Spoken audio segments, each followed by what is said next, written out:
Barangay LS 97.1 Forever! Mga kwento ng pag-ibig, kwento ng pag-asa at mga kwento ng buhay dito sa Barangay Love Stories. Love Stories.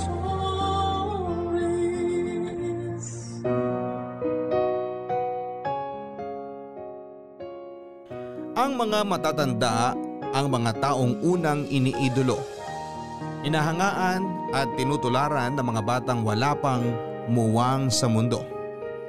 Pero minsan may mga tao talagang sa murang edad pa lamang ay tinuturuan na ang mga batang maging makasalanan. Ikaw, sinong tao sa buhay mo ang humulma ng iyong pagkatao sa iyong pagtanda? Ang mga kabataan ay parang blank canvas kung saan ang pintor ang mismong bubuo ng mga linya, ng mga hugis at kulay na gusto niyang ihulma sa kanyang painting. Katulad ng pintor ay ganito rin ang trabaho ng mga matatanda na dapat ay siyang gumagabay sa paglaki ng mga bata. Sa kanila nakasalalay kung anong klase ng pag-iisip ang dadalhin ng mga menor de edad sa kanilang pagtanda. Pero paano kung sa maagang edad pa lamang ay agad ka nang namulat sa iba't ibang klase ng kasalanan? Kanino ba dapat natin ibunto ng sisi? Sa bata o sa taong nagpalaki sa kanya? Tunghayan ang storya ng ating letter sender ngayong araw na si Elias at kung anong klaseng pagpapalaki ba ang kanyang naranasan kasama ang kanyang single mom na si Flor at sarili niyang ninang na si Lauren.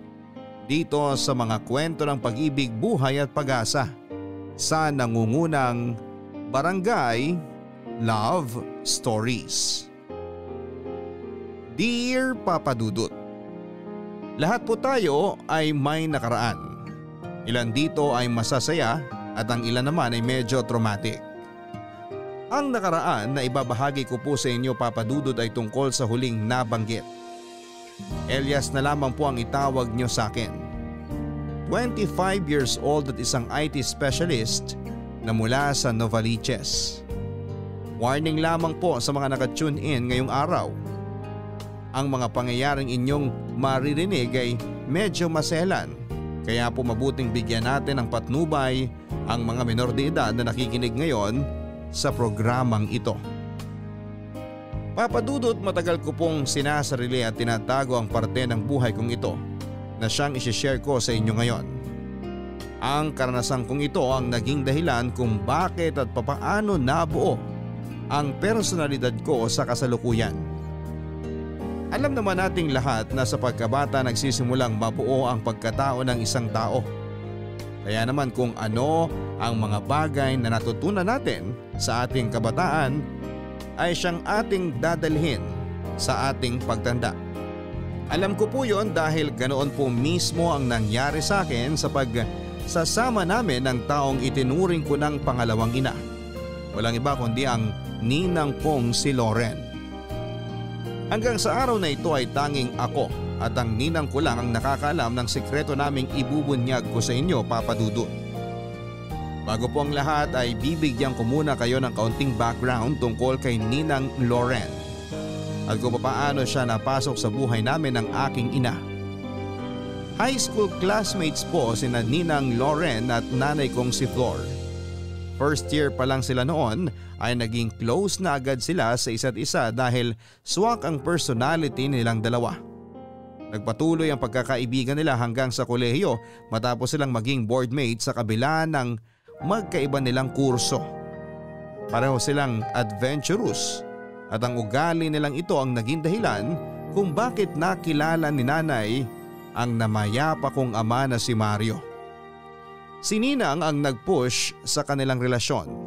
Siya ang naging advisor, referee at supportive chaperone ng nanay at tatay ko noon hanggang sa naisipan nilang itali na ang isa't isa sa harap ng dambana. Ang pag-iibigan nilang yon ay nakabuo ng isang supling. Ako nakaisa-isa nilang anak bago madisgrasya sa trabaho ang tatay ko at mawala ng buhay.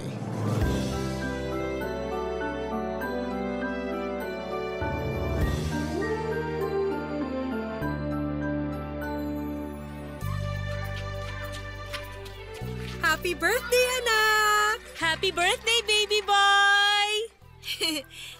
Thank you po! Oh, blow your candle na. Mag-thank you ka sa ninang Loren mo. Siyang gumawa ng cake na yan. Ano ka ba? Pinagawa ko lang yan, no?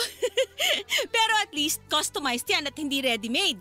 Ganyan kita ka-love, Elias. Maraming salamat po, Ninang. O siya, islice na natin tong cake para matikman ng mga bisita. Tawagin ko lang po yung mga kalaro ko, Nay! Tingnan mo nga naman, ang bilis talaga ng panahon, no?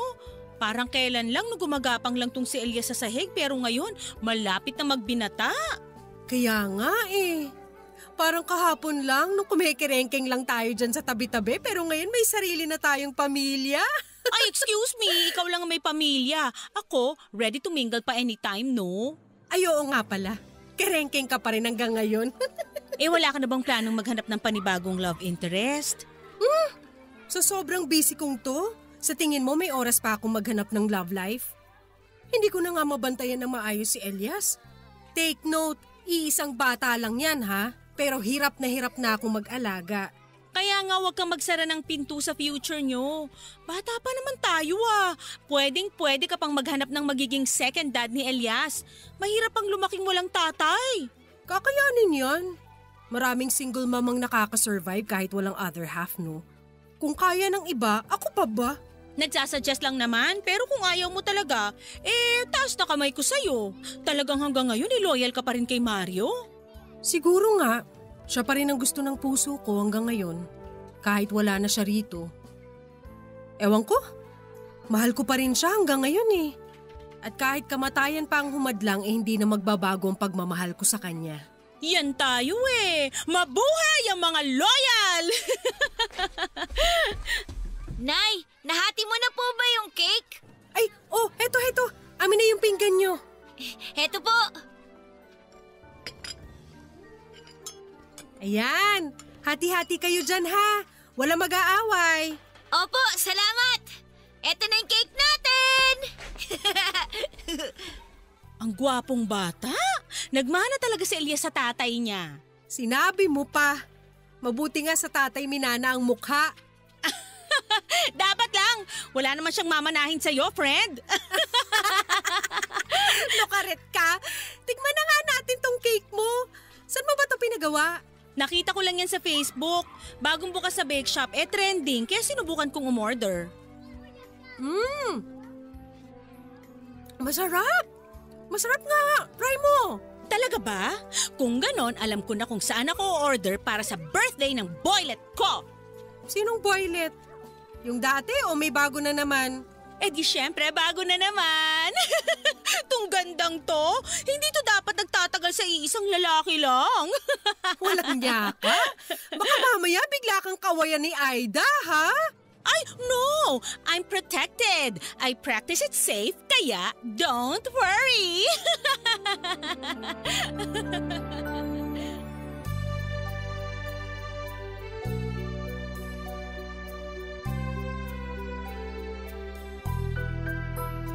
Papadudot dahil single mother ay nahirapan noon ang nanay ko na itaguyod akong mag-isa. Kaming dalawa na lang kasi ang magkasama simula noong mamatay ang tatay ko dahil sa aksidente. Wala din namang kasamang kamag-anak si nanay sa Maynila dahil sa Cebu pa ang probinsya nila. Hindi na rin gaanong nagparamdam ang pamilya ni tatay noon simula nang mawala siya dahil hanggang ngayon ay si nanay pa rin ang sinisisi nila sa nangyari sa ama ko. Nurse po si nanay at dahil karaniwang nasa ospital na ang buhay nito dahil sa sinumpaan nitong tungkulin na pangalagaan ang mga taong nangangailangan ng medikal na atensyon ay hindi na siya nakapaghanapan ng panibagong pag-ibig. Sapat na raw ako sa buhay niya at si tatay na umano ang itinuturing niyang first and final love niya. Dahil sa trabaho ng nanay ko ay marami akong naging kaagaw mula sa kanyang pangangalaga. Kaya naman kahit bata pa lamang ako ay natuto na akong maging dependent sa sarili kong diskarte at kakayahan. Mabuti na lamang at kapitbahay lang namin si Ninang Loren na siya nang nagsilbing ikalawa kong ina. Tuwing naka-duty si nanay ay sa bahay nila ninang ako pumipirmi. Wala pa siyang sariling pamilya noon kaya walang kaso sa kanya kung pansamantala siyang tumayo bilang guardian ko habang nasa trabaho si nanay. Lalo na tuwing bakasyon namin sa eskwela, si ninang na ang nagbantay sa akin mula umaga hanggang gabi. Noon ngang maging graveyard ang duty ni nanay sa ospital ay halos hindi na noon ako umuuwi sa bahay dahil kina ninang na ako nakikitulog. Papadudot masahista ang trabaho ni Ninang Loren. Sa pagkakatanda ko sa kanyang personalidad ay may pagka-liberated siya. Hindi ko na mabilang noon kung ilang boyfriend na ang ipinakilala niya sa amin. May mga pagkakataon nga na may inuuwi siya sa bahay nilang lalaki na kinabukasan ay hindi na bumabalik. Ang sabi nga niya sa akin noong tanungin ko siya kung bakit wala pa siyang asawa at anak ay ine-enjoy pa raw niya ang pagiging single niya dahil kapag nagkapamilya na siya ay hindi na niya magagawa ang mga bagay na nagbibigay sa kanya ng saya. Ang saya na tinutukoy niya ay saka ko na lang nalaman kung ano ang ibig sabihin ng papasukin ako ni Ninang Loren sa kanyang mundo. Elias, hindi ka pa inaantok? Gabi na. Ayoko pa pong matulog, Ninang eh. Hindi ka ba napagod sa maghapong laro? Hindi po. Paghagalitan tayo ng nanay mo niyan kapag nalaman niyang gising ka pa hanggang ngayon. Nagpupuyat na nga siya sa ospital, nakikipuyat ka rin. Maaga pa naman po, Ninang eh. Late na ang 10:00 para sa mga bata. Dapat nga by 9 tulog ka na eh. Yan ang utos sa akin ng mama mo. Hindi na naman po ako bata. Diba sabi niyo nga po big boy na ako? Oo, big boy ka na. Pero ang mga big boy, maaga pa rin natutulog. Kapag big man ka na, yon, pwede ka na magpuyat. Eh kailan po ba ako magiging big man? Kapag mas matangkad ka na kaysa sa akin. Paano po mangyayari yun? Ang liit-liit ko. Kaya nga matulog ka ng maaga para mabilis kang tumangkad. Halika na, tara na sa kwarto.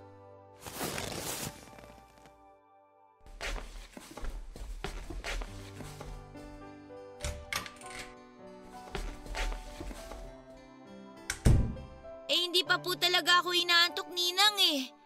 Maglaro na lang po tayo. Hay nako, wag mo akong binubungis-ngisan dyan, Elias ha. Hindi porket cute ka, mauto mo na ako. Alam mo, tuwing umingiti ka ng ganyan, naaalala ko yung tatay mong si Mario. Bakit naman po? Malaki kasi ang bunganga nun, tapos kapag gumiti, ganyan na ganyan, kita lahat ng ngipin. Sayang nga lang kasi hindi mo na nakilala tatay mo. Mabait na tao yun. Sobrang bait. Eh ano po ba nangyari sa kanya? Na-aksidente habang pauwi galing trabaho. Ay, love triangle kaming tatlo ng nanay mo nung araw. Alam mo ba yun? Ano pong love triangle? Love triangle. Crush ko tatay mo, tapos yung tatay mo, crush naman niya nanay mo. Parang triangle. Paano po naging triangle yun? Basta. Bata ka pa kasi kaya hindi mo pa naiintindihan.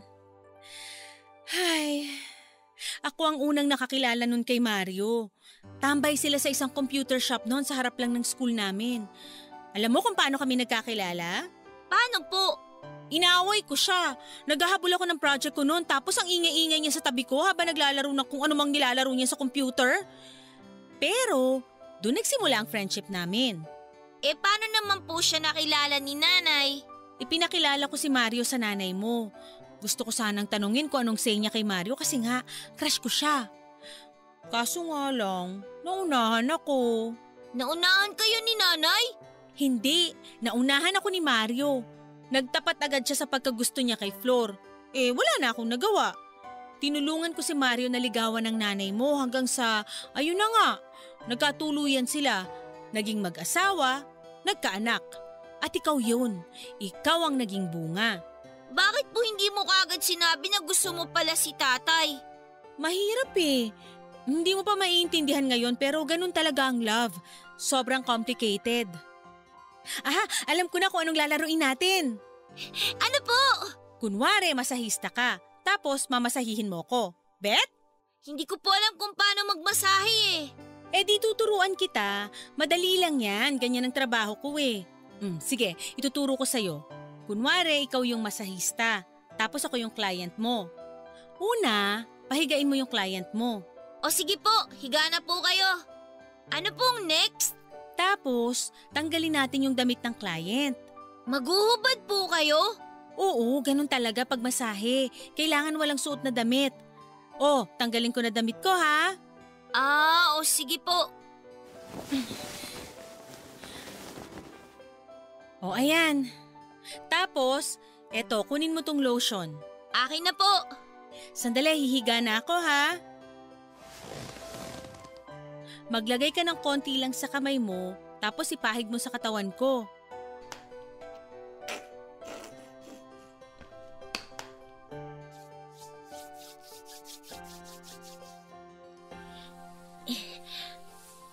Ganito po ba?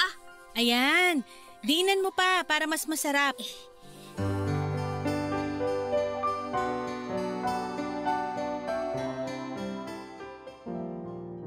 Papadudot para sa isipan ng isang batang 8 taong gulang, ang ginagawa namin ng ninang ko noong gabing yon ay isa lamang simpleng laro. Wala akong kalam-alam na ang ginagawa namin ay hindi pala appropriate para sa katulad ko noong bata. Ngayon ko lang po nalaman na ang nangyari sa pagitan naming dalawa ni Ninang Loren ay isa palang kaso ng tinatawag na pedophilia, kung saan ay may nangyayaring kakaibang aktibidades sa pagitan ng isang taong nasa 8 gulang na at sa isang menor de edad. Akala ko noon ay masahe lamang ang ginagawa ko sa kanya. Kailanman ay hindi pumasok sa isipan ko na sexual abuse na pala ang nangyayari. Para po sa kalaman ng nakakarami ay mariing pong ipinagbabawal ang sexual abuse o sexual molestation sa mga kabataan. Kapag napatunayan na ginalaw ang isang taong nasa sapat ng gulang, ang batang edad 12 pababa ay maaari itong mapatawan ng statutory rape kahit na meron pa itong consent sa pagitan ng dalawang kampo. Siyempre 17 years ago ay wala pa ako noong kamuang-muang sa batas na ito at lalong-lalo na wala pa akong kaalam-alam sa kung ano ang ginagawa ko. Nagpatuloy ang gawain namin yon ni Ninang habang walang kamalay-malay ang nanay ko. Gabi-gabi tuwing nasa trabaho si nanay ay palaging nagpapamasahe si Ninang sa akin. Aaminin ko po na sa inosente kong pag-iisip ay nag-i-enjoy ako noon habang ginagawa namin yon. Minsan nga ay ako na mismo ang nag-aaya kay Ninang na gawin namin yon. Kahit na nasa bahay lang si nanay at natutulog dahil kagagaling lang sa trabaho.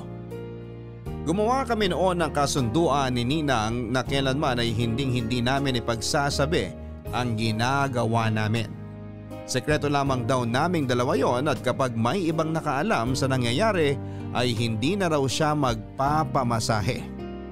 Sinunod ko ang kasunduan namin yon na magpahanggang sa ngayon ay sa araw na ito ko lamang ibabahagi sa mga tao. Barangay Love Stories. Barangay Love Stories. Ang mga Kapuso shows mapapanood at mapapakinggan din abroad via GMA Pinoy TV, GMA Live TV at GMA News TV channels. Para mag-subscribe, visit www.gmapinoytv.com. Follow us at GMA Pinoy TV on Facebook, Twitter, Instagram, YouTube, Viber, and TikTok for the latest updates on Kapuso programs, artists, events, promos, and more. Salamat, Kapuso! Barangay Love Stories. Barangay Love Stories. Dahil sa kakaibang relasyon na nabuo namin ni Ninang Loren ay mas napalapit pa ako sa kanya. Sa katunayan, mas pipiliin ko pang makasama siya at makalaro kesa makipaglaro sa mga kaklase ko. Pagkatapos noon ng klase ay agad akong dumediretso sa bahay nila Ninang sa halip na sa bahay ako umuwi. Hindi naman ito nakitaan ng mali siya ni nanay. Mas gusto pa nga niya na mas naging close kami ng best friend niya. Para sa kanya ay mapagkakatiwalaan daw si Ninang Loren dahil nasa tamang mga kamay daw ako. Paminsan-minsan ay may mga lalaki pa rin akong nakikita na nakakasama ni Ninang. Kapag hindi niya ako pinapapasok sa bahay nila ay alam kong automatic na may lalaki na siyang kasama sa loob. Ang eksplanasyon niya sa akin noon ay may mga pangangailangan daw siya na noon ay hindi ko pa kayang ibigay dahil bata pa ako. Papadudo tuwing nangyayari yon ay talagang nagseselos ako. Dahil dito ay naging madalang na lang kung gawin namin ang ika nga ni Ninang ay pagmamasahe ko sa kanya. Pero kahit ganoon ay natutuwa pa rin ako na paminsan-minsan ay nakakahanap pa rin siya ng oras para pagbigyan ng gusto ko, lalo na tuwing wala si nanay sa bahay. Minsan nga dahil sa selos ay sinubukan ko ring maghanap ng iba. Gusto ko rin noong pagsilose ng ninang ko. Nakipag-usap ako sa babae kong kaklase kung gusto ba niyang magpamasahe sa akin. Pumayag naman siya, Papadudut. Tandang-tanda ko pa na grade 3 lang kami noon nang sumama ako sa bahay ng kaklase kong babae para imasahe siya. Naaktuhan kami ng tatay niya na gumagawa ng nooy hindi namin alam na kalaswaan na pala. Pinagalitan ako ng mga magulang ng kaklase ko at nakarating pa ito kay nanay. Halos maiyak noon si nanay nang malaman niya ang ginawa ko. Tinanong niya kung saan ko natutunan ang ganong klase ng gawain, pero dahil nangako nga ako kay Ninang na hindi ako magsasalita ay mas pinili ko na lamang na tiisin ang hapdi ng bawat palo ng sinturon sa akin. Ano? Magsasalita ka o hindi?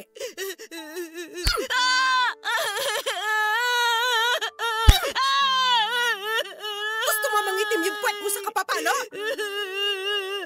Tama na po, Nay! Bakit mo ginawa yun sa kaklase mo? Saan mo natutunan yung mga bagay na yan?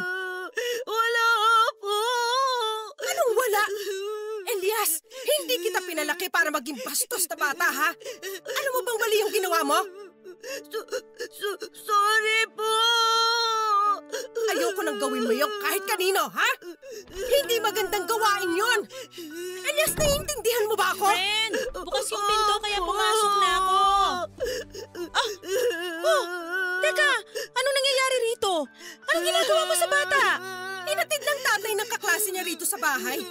Naaktuhan daw na pareho sila nakahubad sa kwarto ng kaklase niyang babae. Pambihirang bata-bata pa nila. Pero bakit? Bakit daw nila ginawa yun? Nagmamasahe lang daw sila. Ewan ko ba kung saan natutunan ng batang yan yung mga ganung bagay. Sinabi ba niya kung saan? Ayaw nga magsalita eh. Kung ano-ano kasi pinapalabas sa TV ngayon, pati mga bata gumagaya na. Hayaan mo na. Ako na lang ang kakausap. Elias, tahan na. Halika rito. Tingnan mo nga, basa na ng pawis tong bata. Kulang pa yan. Kung buhay pa tatay mo, Elias, mas masahol pa gagawin nun sa'yo. Huwag mo nang idamay yung patay. Alam mo, doon ka na muna, uminom ka ng tubig, magpalamig ka. Kaloka ka. Nakakahiya kaya. Kulang na lang magpalamon ako sa lupa kanina habang nagsusumbong sa akin yung tatay ng bata. Ano na lang sasabihin nila sa akin? Na masama akong ina? Baka naman laro-laro lang nila yon.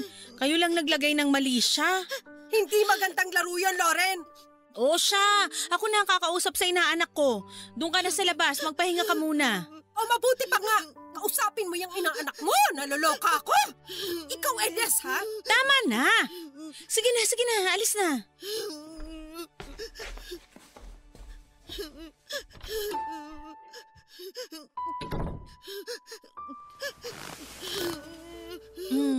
Masakit ba?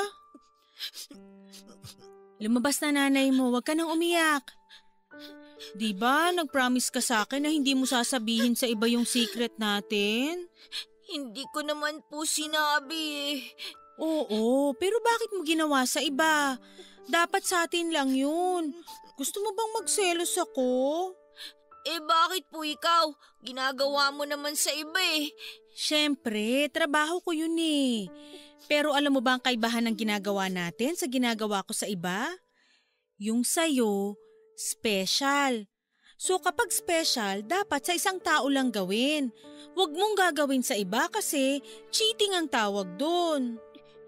Hindi ko na po uulitin. Oo, dapat lang. Tingnan mo, napalo ka tuloy ng nanay mo. Basta promise na wag mong i-share sa iba yung secret natin, ha? Opo. Pati sa nanay mo. Opo. Pinky swear, cross your heart, hope to die? Opo, promise po. Cross my heart. Hope to die. O, tama na. Huwag ka nang umiyak. Ako nang bahala sa nanay mo. Magpalit ka na. Basa na yung damit mo ng pawis.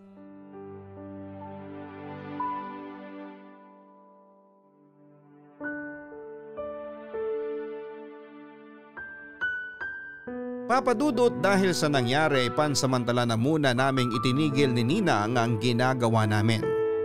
Parusa ko raw yon dahil hindi ako sumunod sa ipinangako ko sa kanya. Matagal na panahon bago ulit kami nagkaroon ng malaswang ugnayan ni Ninang. Sa katunayan ay nawala na nga noon sa isipan ko na may ginagawa kaming kababalaghan. High school na ako noong muli siyang magparamdam sa akin.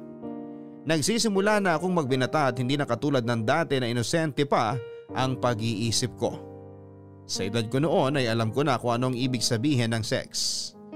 Sa panahong yon ay napagtanto ko na rin na ang dating ginagawa namin ay hindi lang simpleng masahe. Gayon pa man, noong muling magparamdam sa akin si Ninang ay hindi po ako tumanggi sa gusto niyang mangyari. Ituturo raw niya sa akin ang mga bagay na magpapasaya sa mga katulad niyang single na tanging lalaki lang ang makapagbibigay. Alam ko na po noon kung ano ang itinutukoy niya. Bilang nagbibinata pa at puno pa ng curiosity, ang utak ko ay aaminin ko pong na-excite ako sa mga sinabi ni Ninang Papa Dudut.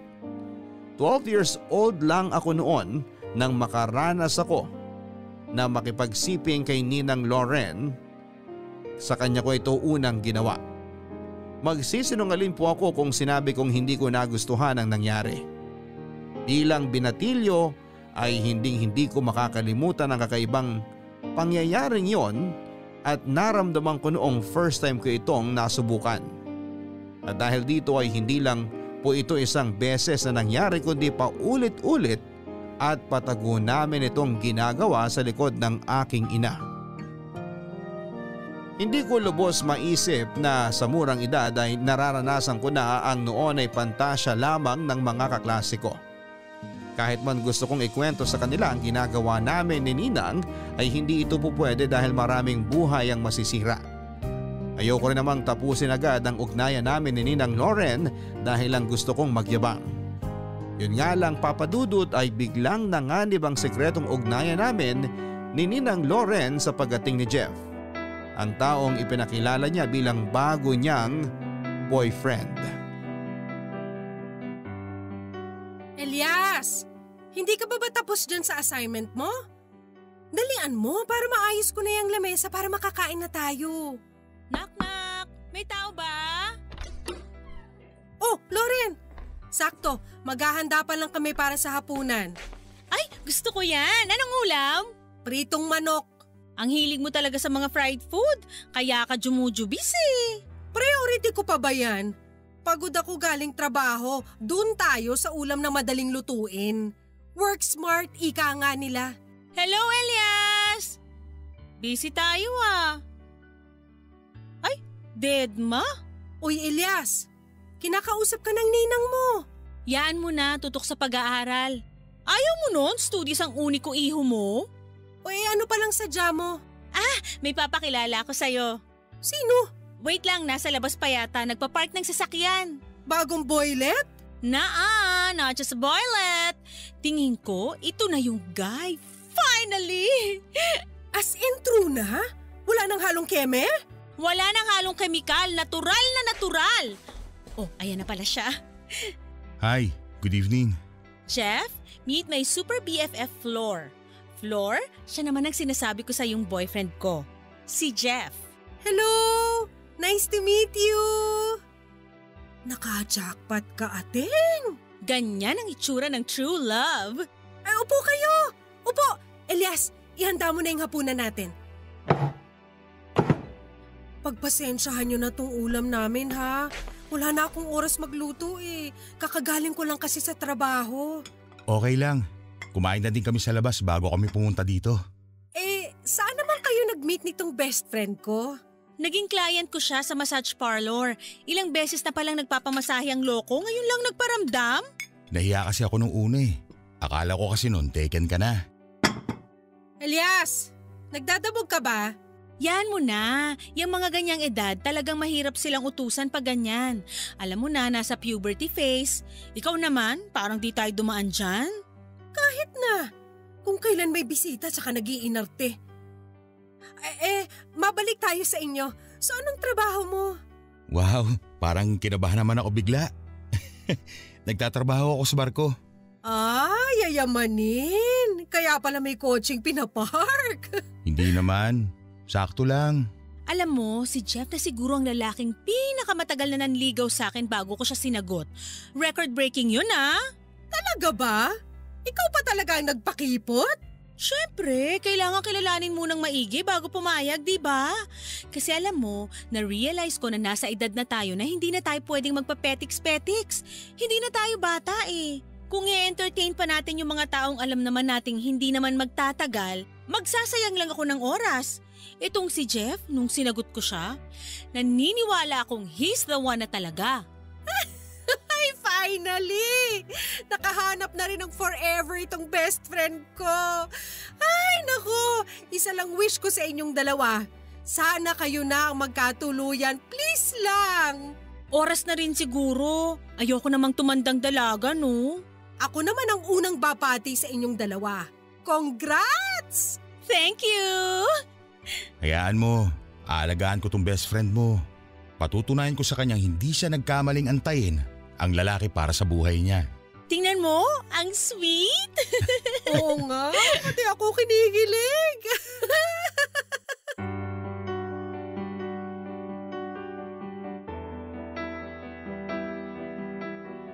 Papadudot deck crew sa isang cruise ship si Jeff na nakilala ni Ninang Lauren sa massage parlor kung saan siya nagtatrabaho.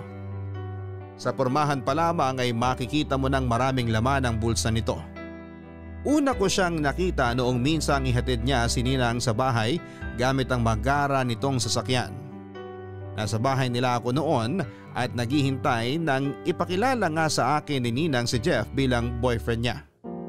Hindi katulad ng mga nakaraang boyfriend ni Ninang na walang nagtatagal ay iba si Jeff. Nalaman kong seryoso na si Ninang sa kanya nang opisyal niyang ipakilala ang lalaki kay nanay. Hindi nagpapakilala ng lalaki si Ninang kay nanay maliban na lamang kung seryoso siya. Ang huling lalaki na ipinakilala nito ay si Albert na naging kasintahan niya ng 5 taon. Ito ay bago pa noong may nangyari sa amin ng ninang ko. Dahil binatilyo na, kadaraan pa lamang sa puberty stage ay nakaramdam po ako ng selos kay Jeff o mas angkop siguro yung salitang insecure. Na-insecure po ako kay Jeff dahil kumpara sa katawan ko noon ay maliit at payatot ay di hamak naman na mas matikas ang katawan ni Jeff. Dahil marangya ang buhay ay maganda rin ang postura niya. Kayang-kaya niyang ibigay ang mga luho ni Ninang Lauren. Wala akong laban sa katulad niya noon. Kaya nga po mas lalo akong nainis noong mas naging malapit pa siya, hindi lang kay Ninang kundi maging kay nanay. Kung umasa sila ay parang si Jeff na ang the one. Papadudot lumipas sa mga taon ay nanatiling matatag ang relasyon nilang dalawa. Pero paminsan-minsan tuwing nakasampa sa barko si Jeff ay may mangilan-ngilang pagkakataon na may nangyayari pa rin sa amin ni Ninang Lauren. 14 anyos na ako noon at palihim pa rin akong nagpupunta sa bahay nila Ninang para ibigay ang pangangailangan namin sa isa't isa. Pakiramdam ko ay parang ako pa rin ang panalo noon. Hindi nga ako ang boyfriend pero ako naman ang binabalik-balikan. Pero hindi rin nagtagal ang pakiramdam kong yon dahil sa sumunod na bakasyon ni Jeff ay nabalitaan ko na lang na nakatakda na pala silang magpakasal ni Ninang Lauren. Barangay Love Stories. Barangay Love Stories.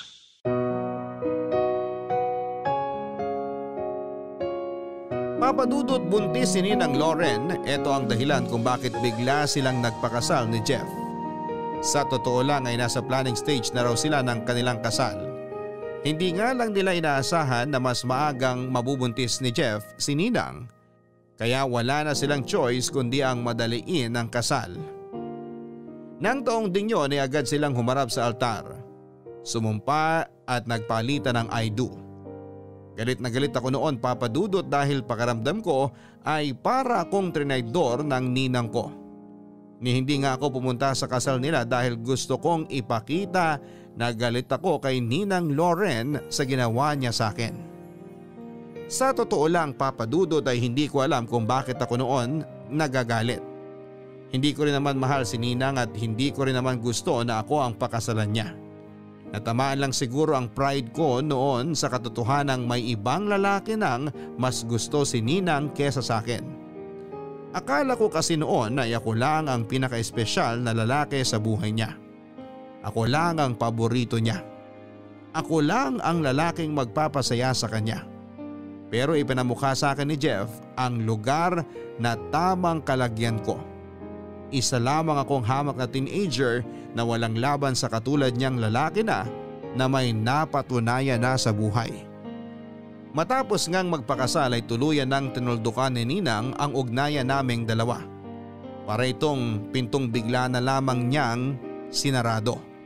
Kinandado at ibinaon ng susi para kailanman ay hindi na mabuksan pa. Itinuring niya akong inaanak at katulad ng dapat na ituring niya sa akin noong simula pa lamang. Pero dahil nga sa hindi ako pabor sa kasalang nangyari, kailanman ay hindi kami naging close ng asawa niyang si Jeff. Nagsimula rin ako magrebelde para maipakita ang disgusto sa ginawa sa akin ni Ninang. Alam ko na kahit may iba ng lalaki sa buhay niya ay may katiting na concern pa rin siya para sa akin na ayaw lamang niyang ipakita.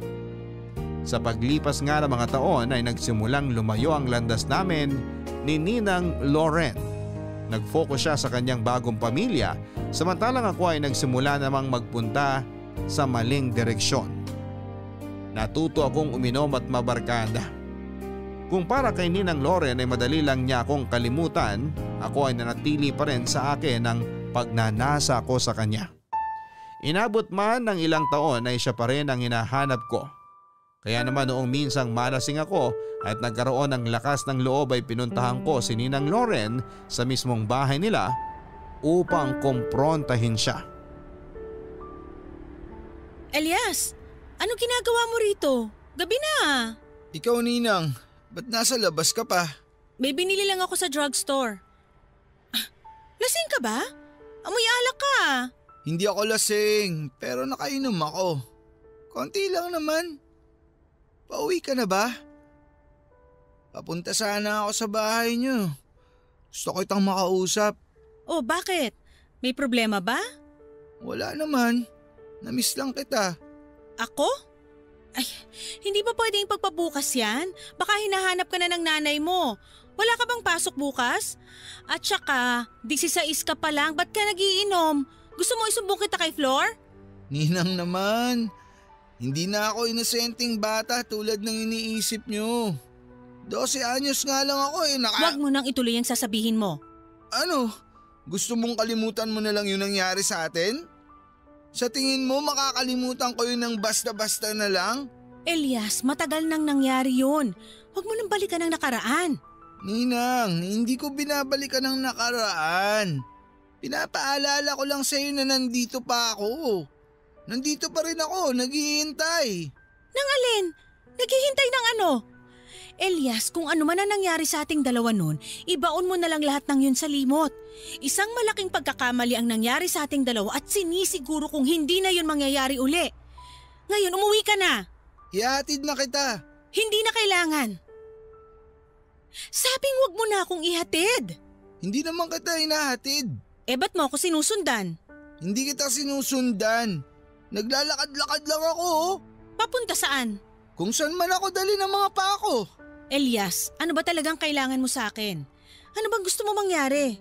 Gusto kong maranasan ulit yung ginagawa natin katulad ng dati. Ninang, bumalik ka na sa akin please. Miss na kita. Gusto kitang yakapin. Gusto kita. May asawa at anak na ako. May pamilya na ako. Hindi na pwedeng mangyari ang gusto mo. Ano? Ganun na lang? Gagalawin mo ako? Pasasabikin? Titikman tapos ngayon bigla mo na lang akong iiwan sa ere? Langya naman. Ikaw bata ka ha? Ayusin mo yung bunganga mo. Mas matanda pa rin ako sa'yo. Igalang mo naman ako. Ngayon kailangan na kitang igalang. Pero nung magkasama tayo sa kama, okay lang kahit bastusin kita. Umuwi ka na, lasing ka. Hindi mo alam ang mga pinagsasasabi mo ngayon. Alam ko ang ginagawa ko. Alam ko kung anong nararamdaman ko ngayon. Bitiwan mo nga ako, makikita tayo ng mga tao. Wala akong pakialam. Anong gusto nilang makita? Ito?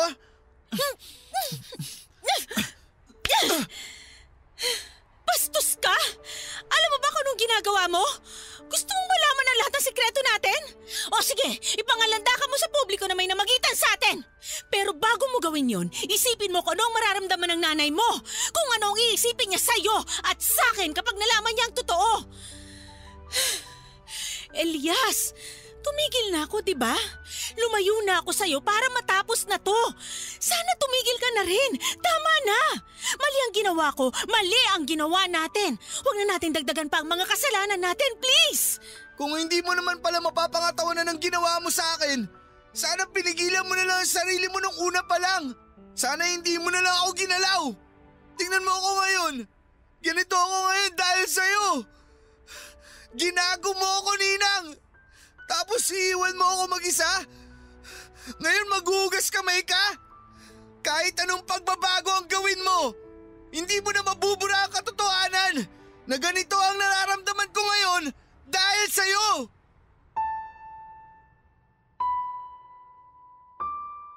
Dahil sa inasal ko ng gabing yon ay nag-decide si Ninang Loren na lumipat na ng tirahan. Kahit na hindi niya sabihin ang dahilan ay alam ko na ako ang rason kung bakit mas pinili niyang lumayo. Isang bahay at lupa ang binili ni Jeff na para sa kanyang mag-ina sa Quezon. Doon ay nagsimula silang bumuo ng sarili nilang pamilya. Malayo sa tukso at malayo sa tulad kong maaaring makasira sa pamilyang kakasimula pa lamang umusbong. Napaka-unfair lang papadudot na bata pa lamang ako ay pinaramdam na sa akin ni Ninang Loren na mga bagay na hindi ko pa dapat maramdaman. Maagang nawala sa akin ang kainosentihan ko hanggang sa hindi ko na ito naibalik. Kung kailan nagsimula na akong maadik ay saka naman niya ako biglang iiwan para magbagong buhay. Ngayon ay naiwan akong mag-isa na uhaw at sabik sa isang katulad niya. Sa pagtungtong ng kolehiyo ay pinunan ko ang kawalan niya sa pamamagitan ng pagpasok sa mga relasyong panandalian lamang. Kahit na hindi ko mahal ang isang babae ay nililigawan ko sila para lamang masagot ang tawag ng aking laman. May mga pagkakataon nga noon na tatlo-tatlo ang ipinagsasabay-sabay ko. Hindi ako proud sa parteng yon ng buhay ko pero kinailangan kong gawin yon para makapag-move on mula kay Ninang. Pero kahit gaano pa karaming babae ang dumaan sa buhay ko, isang tao pa rin ang hinahanap ng katawan ko at si Ninang Loren yon. Nang mas lumawak ang aking isipan papadudot ay doon ko lang napagtanto ang dahilan kung bakit pilit akong itinutulak palayo ni Ninang Loren. Kamakailan ko lang nalaman ang batas tungkol sa statutory rape kung saan ay maaaring maparusahan ang mga taong pumapatol below the age of consent. Mahigpit pa lang ipinagbabawal sa batas na magkaroon ng sexual activity ang isang adult at ang mga minor de edad. Papadudot, 23 years old na ako noong muling magtagpo ang landas namin ni Ninang at sa pagkakataong yon ay wala ng batas na humahadlang sa aming dalawa.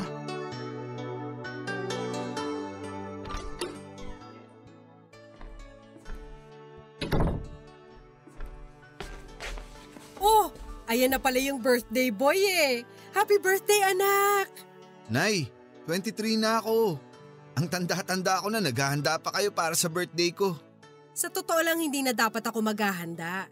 Kasi nga kamo magsasayang lang tayo ng pera. Kaso nga lang biglang may dumating na bisita kaya nagluto na ako ng pansit bago ako pumasok sa duty ko. Sinong bisita? Happy birthday! Kamusta ang inaanak ko? Ninang Loren? Anong ginagawa niyo rito? Bawal na bang dumalaw ngayon? Siyempre birthday mo, so dapat lang naregaluhan ka ng ninang mo. May dala akong cake at this time, ako na ang nag-bake niyan. Di ba favorite mong chocolate? Salamat. Nag-abala pa kayo. Pambawi ko rin yan sa ilang taong pagkawala ko. Paano ba naman kasi? Buhay reyna ka na, kaya nakalimot ka na. Grabe siya. Hindi ba pwedeng busy lang ako sa mga anak ko? 3 yun ah. Mahirap mag-alaga ng 3 bata habang nasa barko ang asawa ko, no? Kung sa bagay. Speaking of alaga, hinihintay na ako ng mga pasyente ko kaya maiwan ko na kayo dyan. Nga pala, nauna na kaming kumain ng pansit. Hindi ka na namin nahintay eh. Kumain ka na rin dyan kung gutom ka. O, sige, mauna na ako. Sige Nay, salamat po. Ingat po kayo sa pagpasok. Loren, ikaw nang bahala dito ha. Sige, bye! Take care!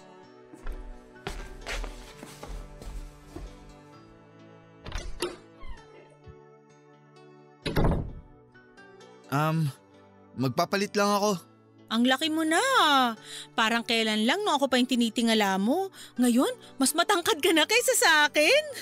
Marami nang nagbago simula nung umalis kayo rito.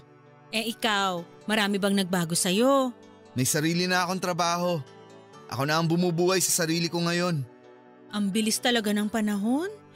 May girlfriend ka na? Wala pa eh. Ganun ba? Bakit naman? Hindi pa rin ba nagbabago yung tingin mo sa akin? Ano bang klaseng tanong yan? Bakit ba kayo nagpunta rito? Para ibigay ko sa iyo ang regalo mo. Teka, huwag kayong magubad dito. Baka makita kayo ni nanay. Nakalayo na yun. Ayaw mo ba? Ayaw mo na ba sa akin? Sandali lang. Ano to? Paasahin mo na naman ba ako? Tapos kapag nakuha mo na yung gusto mo, bigla ka na lang aalis katulad ng ginawa mo sa akin dati? Elias, hindi ka pa ba nakakapag-move on sa nangyari noon? Ayaw mo bang gumawa ng panibagong experience? Ng panibagong alaala? Pinagbibigyan na kita ngayon sa gusto mo. Pero madali lang naman akong kausap. Kung ayaw mo na, aalis na lang ako. Sandali lang! Pero, paano si Jeff? Si Jeff? Ilang buwan na yun sa barko. Alam mo, hindi kasing bait ng iniisip mo si Jeff. Marami siyang babae. Bawat parte ng mundo, may nag-aantay na babae sa kanya kaya wag mong problemahin yung asawa kong yun. Ang problemahin mo, yung ngayon. Wag dito. Doon tayo sa kwarto ko.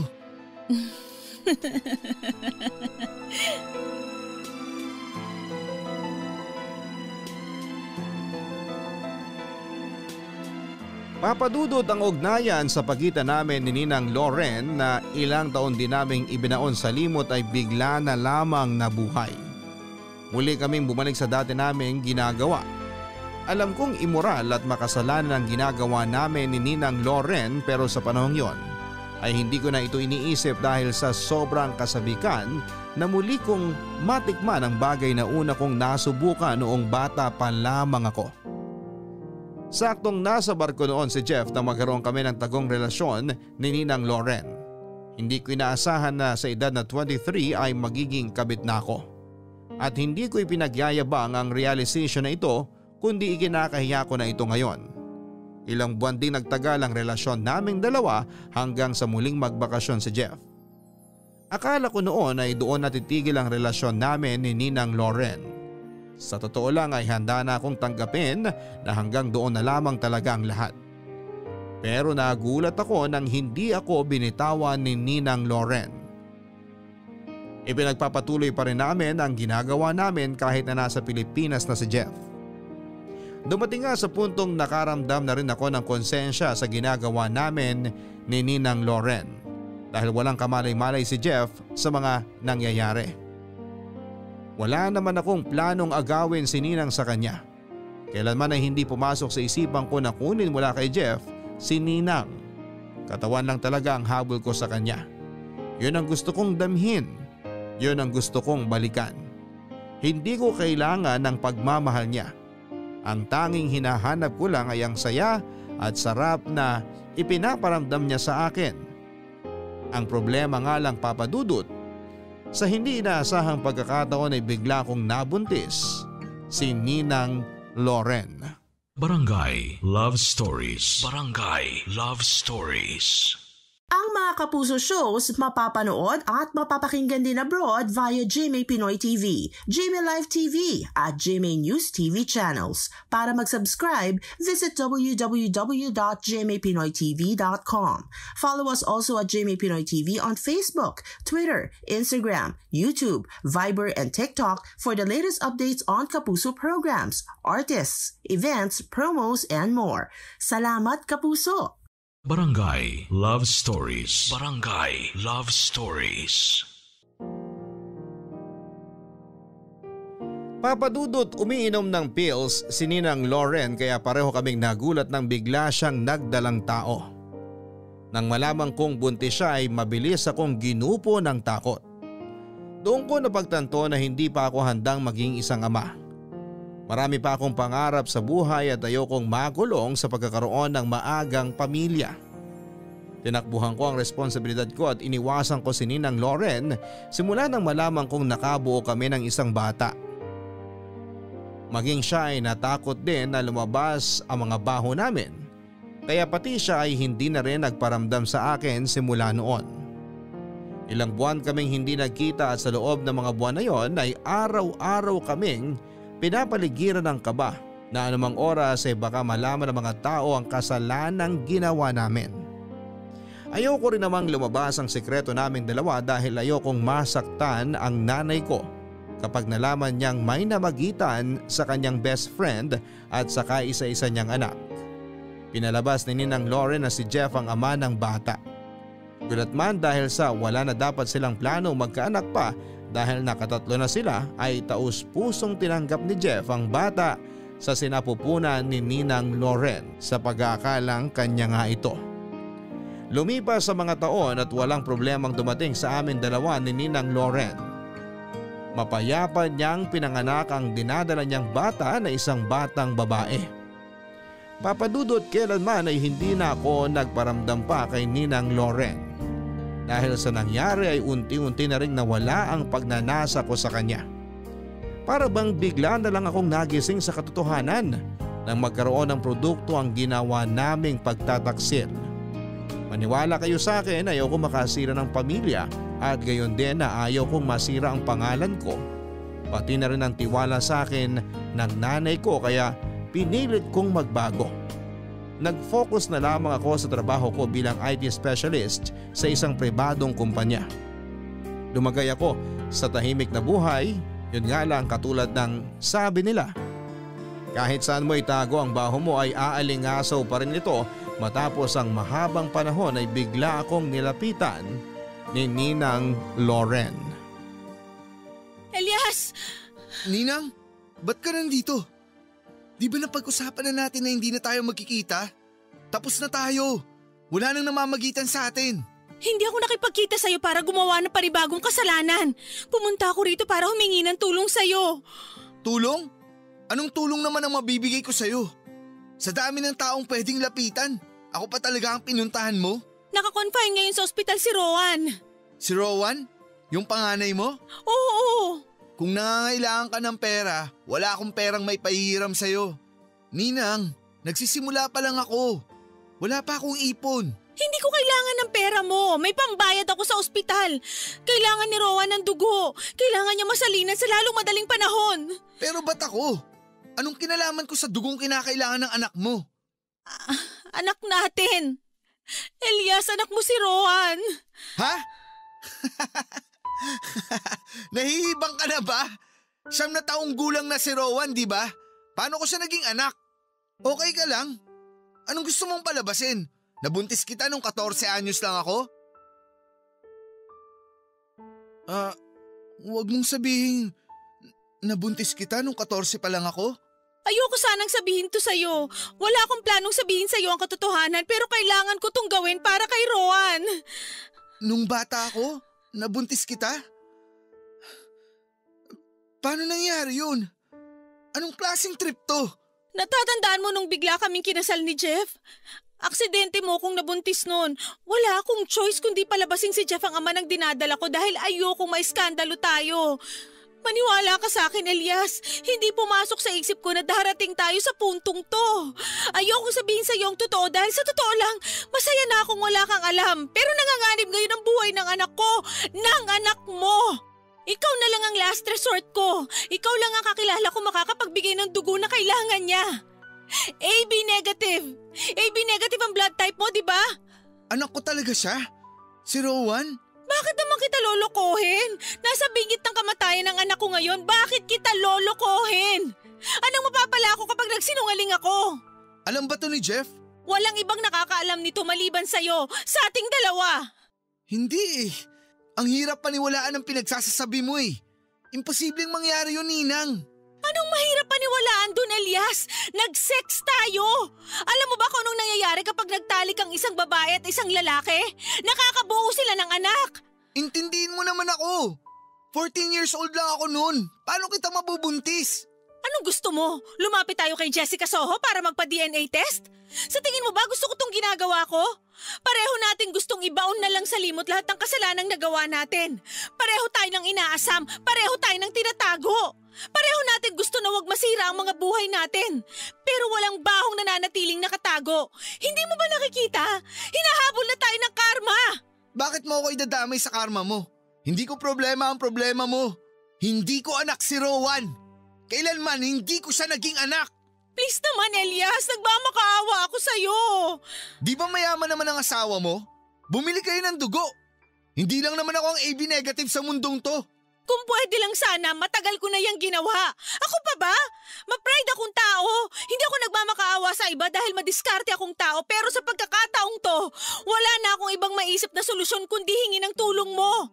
Rare ang mga taong may blood type na AB negative. Mahirap makahanap ng ganong klaseng dugo. Kaya nga nandito ako ngayon, nilalabas ko na lahat ng sikreto ko para lang sa anak ko. Wala na akong pakialam kahit masira ang pangalan ko. Pagchismisan ako ng mga tao, for all I care. Basta ang mahalaga, mailigtas ko ang anak ko sa kapahamakan. Umalis ka na. Hindi kita matutulungan. Elias! Hindi ko anak si Rowan. Wala tayong anak. Gusto mo bang ilabas ko lahat ng tinatago nating sikreto? Tinatakot mo ba ako? Ina ako! Gagawin ko ang lahat para sa mga anak ko!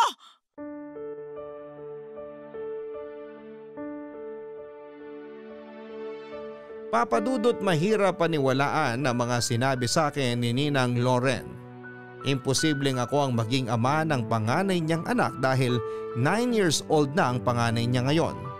Pero kung babalikan ko ang pangyayari ay sakto nga sa edad niya sa mga panahong may nangyayari pa sa pagitan namin ni Ninang Loren. Mahirap lang paniwalaan na sa edad kong 14 anyos ay makakabuntis na ako. Posible pero katulad nga ng sinabi ko ay mahirap talagang paniwalaan, Papadudot. Ganun na nga ang ginawa ko. Hindi ko pinaniwalaan ang mga pinagsasasabi ni Ninang Loren.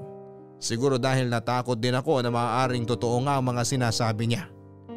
Ayoko siyang paniwalaan dahil ayokong tanggapin na wala pa akong muwang sa buhay noon pero may sarili na pala akong anak. Siguro natakot din ako dahil ayoko pang tanggapin ang responsibilidad ng pagiging isang ama. Gulong-gulo na ako noon, Papadudot. Ako ang ama ng kanyang bunsong anak tapos sa huli ay malalaman kong pati ang panganay niya ay sa akin din pala nang galing.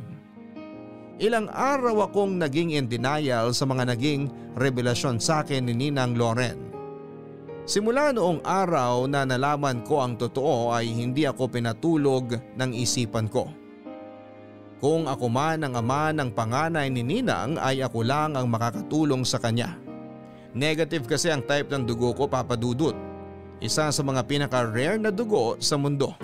At kung totoo nga ang sinasabi ni Ninang Loren na match ang dugo namin ng kanyang panganay dahil ako ang tatay niya ay talagang wala silang ibang choice kundi ang lapitan ako. Nay! Bakit, nak? Nandito ako sa labas. Lalabas lang ako, Nay. May night out kami ng mga office mates ko. Oh, Ninang Loren? Bakit kayo nandito? Binisita ako ng ninang mo. Gusto raw niya makipagkwentuhan sa akin. Alam mo na, pareho na kaming nanay kaya marami na kaming bagay na mapag-uusapan ngayon. Tulad ng ano? Tulad ng mga anak namin, di ba? Naku friend, marami akong sasabihin sa'yo tungkol sa mga anak ko, lalo na yung panganay ko. Ako rin may sasabihin din sana kay Ninang. Ha? Tungkol saan? Tungkol sa pinapahanap niya. Alam na ni Ninang yun. Nahanap ko na yung hinahanap mo, Ninang. Pwede bang pag-usapan na natin yun? Ano ba yung pinapahanap mo kay Elias? O siya, mag-usap na muna kayo dyan. Ihahanda ko lang yung hapunan natin para makakain na tayo habang nagkukwentuhan. Marami rin akong chika sa'yo, friend! O sige, susunod na lang kami sa loob.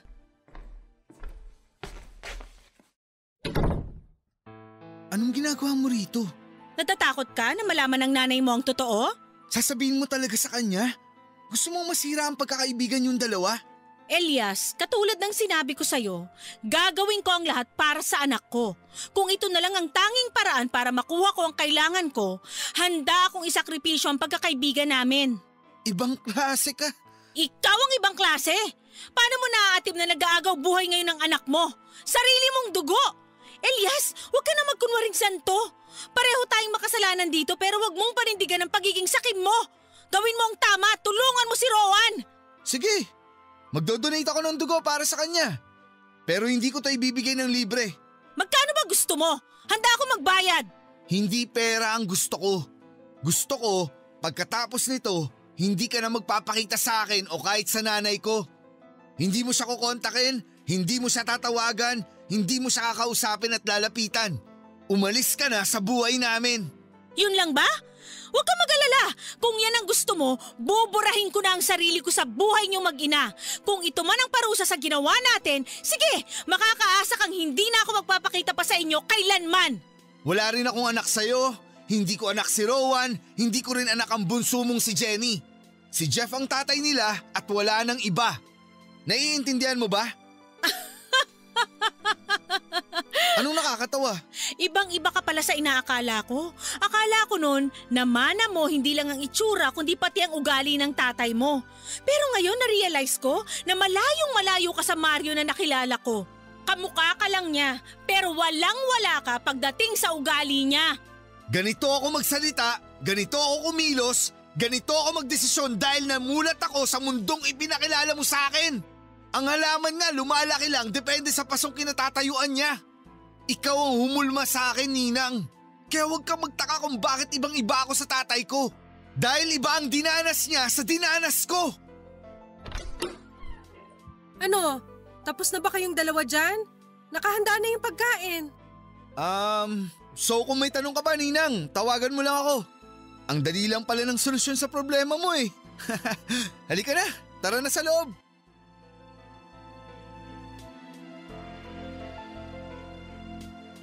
Sa huli ay pumayag na lamang akong mag-donate ng dugo, Papa Dudut. Ayokong lumabas ang mga kasalanang ginawa namin ni Ninang Loren dahil ayokong masaktan ang nanay ko. Sobrang dami ng sakripisyong ginawa niya para sa akin bilang isang single mom. At ayokong suklian ang mga paghihirap niyang ito ng katotohanang maagang nasira ang pagkabata ko dahil kay Ninang Loren. Nakumpirma nga ang pagiging magtatay namin ang panganay ni Ninang Loren nang mag-match ang dugo naming dalawa. Bilang kapalit ng ginawa kong pagtulong ay kinausap ko si Ninang Loren na huwag na siyang babalik pa sa buhay naming dalawa ni nanay. Siyang sumira sa pagkabata ko, siyang nagpunla ng mga malalaswang bagay sa inosente kong isipan. Siyang naging dahilan kung bakit ako naging ganito ngayon. Kaya gusto kong mangako siya sa akin na hindi na niya ihaharap ang pagmumukha niya sa amin. Napagdesisyonan din naming dalawa na dadalhin na lang namin sa hukay ang pagiging ama ko sa dalawa niyang anak. Wala naman daw plano si Ninang Loren na sabihin kay Jeff ang totoo dahil ayaw niyang masira ang pamilya nila. Makakaasa raw ako na hindi na ulit niya ako hahabulin. Nawalan na lang daw siya ng choice dahil nasa bingit na ng kamatayan ang anak niya kaya niya ako nilapitan. Papadudot lumipas ang mga taon ay nabalitaan kong nag-migrate na sa California ang buong pamilya ni Ninang Loren. Kailanman ay itinanim ko na sa isipan kong wala akong naging anak. Itinuring ko na lamang na masamang panaginip ang mga nangyari sa aking nakaraan. Hanggang sa ngayon ay walang kaalam-alam sina nanay at maging si Jeff sa nangyari sa amin ni Ninang Loren. At siguro ay mas mabuting manatili na lamang na nakatago ang katotohanan yon para wala nang masira pa. Sa huling pag-uusap namin ni Ninang Loren ang naging huli naming pagkikita. Hindi na rin siya nagparamdam kay nanay kaya hanggang ngayon ay nagtataka si nanay kung anong nangyari sa pagkakaibigan nilang dalawa ni Ninang at bakit para bang bigla na lang itong nanamlay. Sa ngayon Papa Dudut ay meron na akong girlfriend at naghahanda na po kaming dalawang magpakasal. Sumulat po ko sa inyo dahil gusto kong ibahagi ang katotohanang marami sa mga kabataan ngayon ang nakakaranas ng pangmomolestya mula sa mga nakakatanda. Mga nakakatanda na sa halip na ipinapakita sa atin kung ano ang tama ay mas tinuturo pa kung ano ang mali.